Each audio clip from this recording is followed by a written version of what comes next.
piece of shit. I goddamn hate this fucking apartment. Jake Paul's clearly kind of trash. But the people he was surrounding himself were also garbage. Welcome back to my depression. Hey girl. I fucking love Shane Dawson. And I've been an avid follower of that motherfucker for like, I don't know. I remember I've been following Shane Dawson since him and Brittany Louise Taylor, BLT, collabed pretty much like every single day. Actually, I started following him before Brittany Louise Taylor even was Brittany Louise Taylor, and I forget what the 3-letter acronym was that she was using. And then, like, there was this whole meta story about her killing herself. It was very emo, and I fucking loved it because I was an edgy teenager. But I've been following him since that long. Like, I remember when he got him and his mom fired from Jenny Craig. Like, that's how long I've been watching Shane Dawson. And I've watched him do literally everything that he's done. Like, well, that's creepy. That's creepy.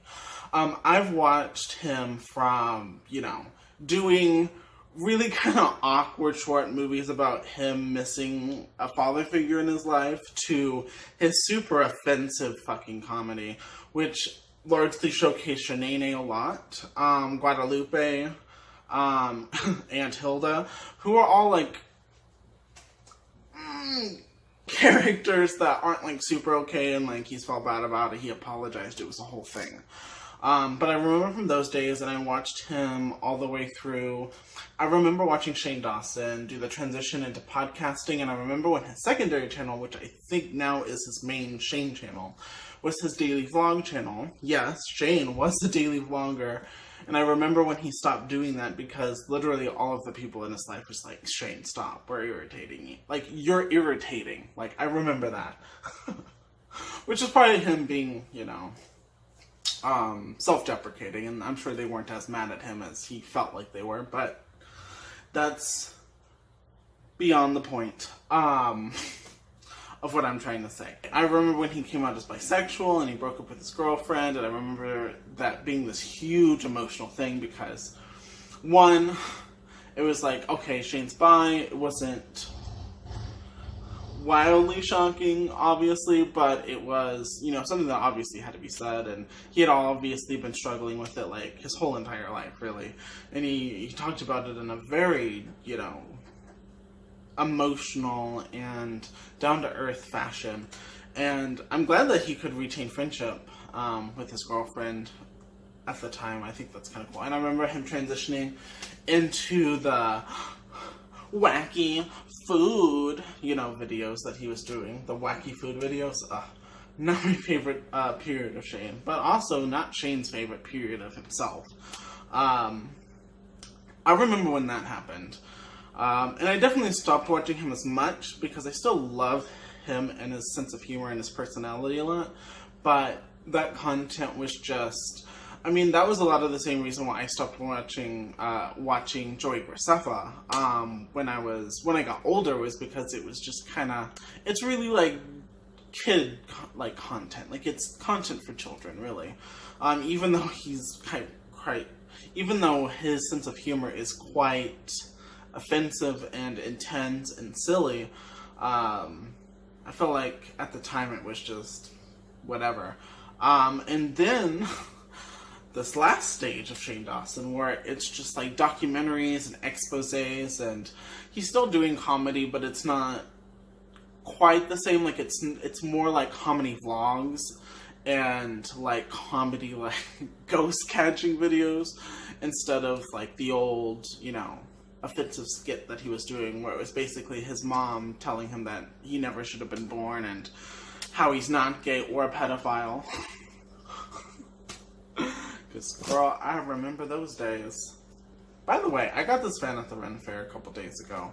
I fucking love Peter Monn, and I think both him and Kaja had a fan like this at some point, and I just had to have one. I also have a bigger fan by Dirt Squirrel, which I think Peter Monn also has, where it's black and it says shade on it, but I was feeling more petite and golden on this good evening, because it is the evening time. Okay, anyway, so that's kind of my personal, like, experience watching Shane Dawson over the years. And so I will say I always kind of have a positive view of Shane, and I'm usually willing to believe the things that he's doing. And I think that's where we move on to his current content. I actually really have been enjoying. I've enjoyed all of the documentary series, and this last installment, what is it? The Enemies of Jake Paul. Okay, listen. Okay. It's a good fucking video. Like, if you remove the context of what's happening inside of it, like, if you're not really thinking about your personal feelings about, like, Jake Paul or even Shane Dawson, if you're, like, looking at the video, that video is just, like, girl.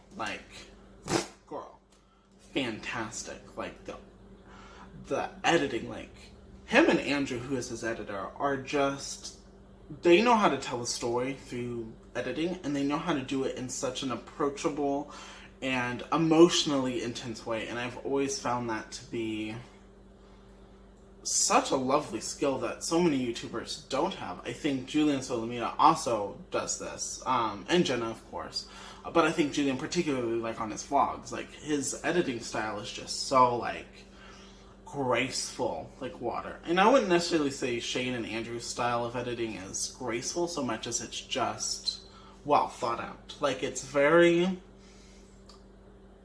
the artistic value of it's very high,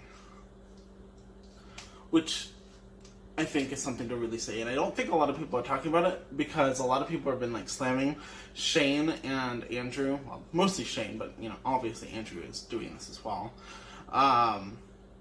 about how intense and dramatic the editing is. And it's even something that gets brought up very early on in the video, that people are complaining about how dramatic it is. And I gotta agree with Shane in that if you're making content that's supposed to be like a documentary, like, that's kind of the point. It's supposed to be dramatic to get, like, your feelings are gotta be involved. You know, if he was just to read out bullet point without all this editing, without, you know, just, if Shane was just to do all of what he's doing without that level of editing, it really wouldn't be as entertaining. Even though this topic is really entertaining, and I think a lot of people have been waiting for somebody to do something about the Jake Paul situation, and since Shane has been kind of doing similar things over the last few months, it's like the perfect fit. I just think people are mad at it because, one, some people don't want to view, they're afraid that Jake Paul is going to be viewed as positively, or have some kind of redemption arc, or that will take pity, like the general YouTube audience will take pity on Jake Paul, which, you know, I'm sure some people will. I don't think that that's how this is going to go, and I want to get into that in a minute. I think that's a big part of it. Like, they don't want Jake Paul to be redeemed, and they don't want, like, this drama to build to blow it out of proportion. But also, I think a lot of people that are complaining about the way Shane Dawson is editing is really focused more in the fact, like, I think another issue is that there are people that are fans of Jake Paul, and because Shane isn't really, he has been quite heavy-handed about referring to Jake Paul as a sociopath. I think that he's doing it very intentionally, and he could be doing it because at the end, obviously they're not going to be able to diagnose him, even with the, you know, the next video being about him lying and bringing a therapist along. Like, I don't think they're like, from a psychological standpoint, that's not how you diagnose a person. But there may be, like, some pretty strong evidence to support that he's a sociopath. Or, on the other hand, it could be that he very clearly is not a sociopath, and he's only beating it in just so that it's even that much more dramatic when you figure it's not. Because referring to Jake Paul as a sociopath is a very common thing to do on YouTube and in the YouTube sphere of entertainment. And I think that is a big motivation to investigating the sociopath thread. And I also think it's important to look at it in terms of the way that we look at YouTubers, because there's other YouTubers, like Onision comes to mind, Rice Gum as well, that people like to throw the word like sociopath around quite aggressively, and I think like if somebody actually took a therapist to one of these problematic faves that people have, and actually like look at what they're doing like in their real life, and try to piece together what's happening, I think it does the YouTube community some good to kind of see what like an actual professional views the situation as. Or if there is other mental disorders that are more likely candidates of this bad behavior, which is also a case, because I think the therapist that Shane has been using has also talked about narcissist personality disorder, which often gets confused with sociopathy, and is often a byproduct of abuse. And it's still, narcissists are still kind of shitty people, but it's a little bit different than like a sociopath or an personal personality disorder, something like that. Antisocial personality disorder, that's what it is. And I think that that's quite fabulous that they're doing this. I do agree that being so heavy-handed with calling a sociopath does definitely tug into that cultural notion that people with mental disorders are bad, and that you can just diagnose people, and that you can just be like, oh, they're just garbage because they have this. And I feel like a little bit, especially in the beginning of the Shane Dawson video, that he just kind of brushes that off a little bit. And I think that's one of those situations of like, generally like the left being right but not communicating the idea very well. I think kind of the point of people saying that stigmatizing mental illness the way that he is detrimental, with the I think really what they're trying to get across is that throwing around words like sociopath and psychopath and then vilifying somebody for having a mental disorder just purely on the mental disorder and not really looking at how that began, how that affects their lives, and how to deal with and treat those people, it does play into our society that does not honor mental health. So I will say, I think that's really the only criticism, especially of this last episode, that I have of Shane, of just kind of brushing that off. Now, I was fucking gagged. I was gagged, girl, when I saw Peter Monn's video clip at the beginning of this episode, because I've been following Peter Monn for a long time, and I watch his videos. He used to be like very heavily a drama channel for largely the beauty community, but then he's more of like a commentator channel now. And he's a very interesting man, and I find him to be very enlightened. He's, definitely a Gen Xer sometimes when he's just like, railing into Tana, which, I kind of expect, somebody in his like general age demographic to view it like Tana's content. Obviously we're not gonna get into TanaCon. that was a whole thing, girl. But I find his content to be largely well looked at and thought about, and when he does something wrong, he apologizes. And I think that's why so many influencers and so many YouTubers in general look at Peter Monn positively, because he is a well-meaning person. And it was really interesting that I think that Shane used a video, and also Peter Monn and Shane Dawson know each other. Now, they've actually like met up and talked and stuff, and they've both talked about like DMing each other, and there's been several videos that Shane has put up where he's clearly alluding specifically to Peter Monn about that he watches his videos. In my opinion, I think it's pretty obvious that's who he's talking about in some of them.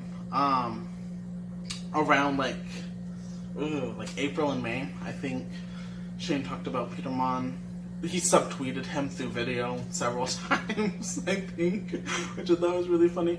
And so like clearly Shane knows Peter, and obviously Peter's probably gonna do a reaction, because he does like a reaction, like he makes like a video every day, like God bless his fucking soul. But he and I'm gonna watch his reaction whenever he posts it on the internet. Maybe it's on right now while I'm filming, but I find Peter to be just orgasmically amazing, and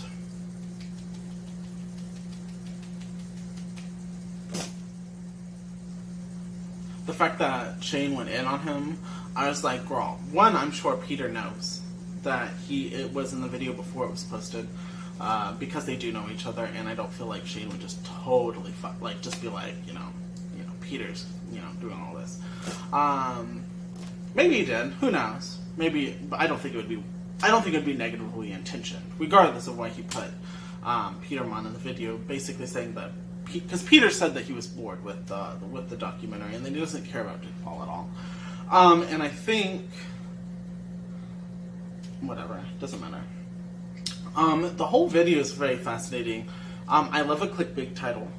Enemies of Jake Paul. Girl, come on, we know, girl. And that it was Nick Crompton, which I knew some stuff about Jake Paul. Like, I've been following it a lot. I watch a lot of Shane. I watch a lot of Jenna Marbles. I watch a lot of drama channels because I think they're fun.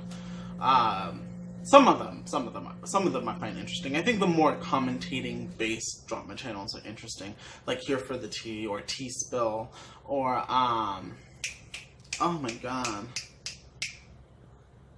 whatever.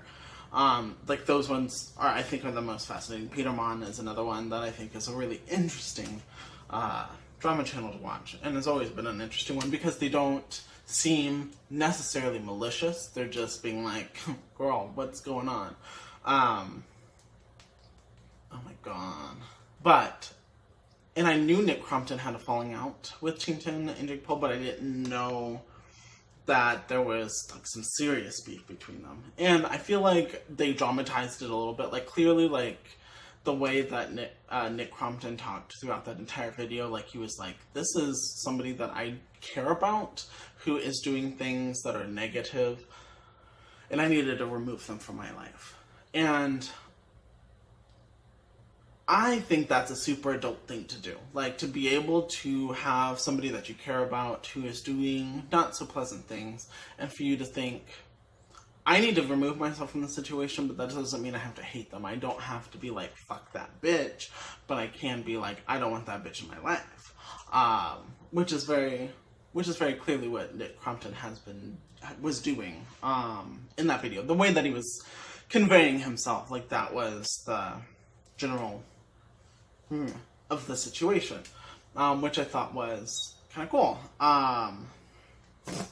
Real cool. Basically, Nick Crompton spends almost the entire video, like, debunking bullshit that other people that left Team 10 has been saying, like the Martinez twins, his ex-girlfriend, and just kind of being like, look, Jake Paul's clearly kind of trash, but the people he was surrounding himself were also garbage, basically. It's kind of the emotional note of the video. And that's why, Nick Crompton left. Because he was like, I'm not trash and I don't like to be surrounded by trash, so deuces. Which, girl, been there. Which I thought was kind of fascinating. That is a very fascinating concept. Because Jake Paul gets all the blame. Like, and that's been something that's been in the previous videos, is like, Jake Paul gets blamed for everything, but like, Logan does like some really fucked up shit too. And it's arguably done worse fucked up shit, like created a minor international incident even, with the whole suicide forest thing. And so, I think it's interesting that that narrative has continued with Nick Crompton, where it's like, yes, Jake Paul is kind of a dipshit, but also the people that were in Team 10 are also like clout whore dipshits that are just there for clout. Like, that they don't really care. That the idea that Jake Paul doesn't care about them may be true, but it's definitely a two-way street if Jake Paul doesn't care. Like, because it's clear that the people that he's surrounding himself with don't really care about Jake Paul as a person. Which I thought was kind of sad. And I also think that it's interesting that there's the stronger narrative of the dad being a cunt. Because I think that that's something that has circulated a while, but nobody's really talked about outside of the Shane Dawson videos. Maybe it has. I don't watch everything on YouTube, obviously. But the fingers usually don't get pointed at Greg, I think his name is. Is it Greg? The dad. Whatever, the dad.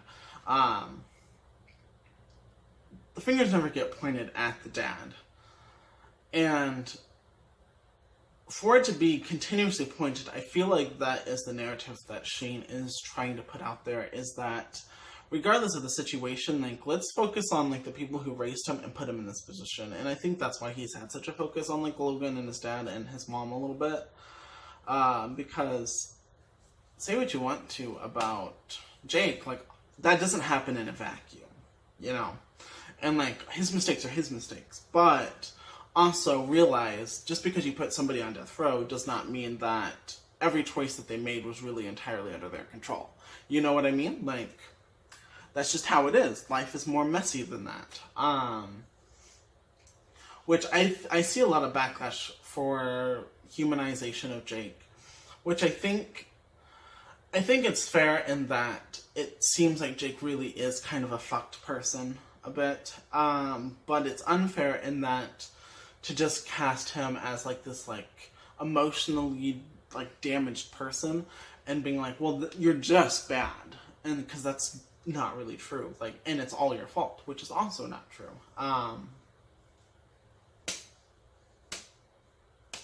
Anyway. That's a little rambling. Whatever. Also, that fucking house. Like, first of all, Shane was really like, oh my god, this house. And one, considering he did all of those videos with Jeffree Star, like, you've seen better. Like, you girl. And honestly, like, his house, though, is only one level, unlike the house that Shane was visiting in the video. I feel like Shane's house, honestly, looks more enjoyable to be in. Like, I feel like the house that he met Nick Crompton in was obviously nice and probably more expensive than his house. But it didn't seem particularly inviting. It was just very, like, postmodern, lots of glass walls, everything's white, there's nothing in the rooms. Which is, like, such an LA thing that I don't understand. Like, visually, that's not... Okay, I'm not gonna kink shame people for, like, their visual taste, but that's really not that particularly interesting. But anyway, yeah.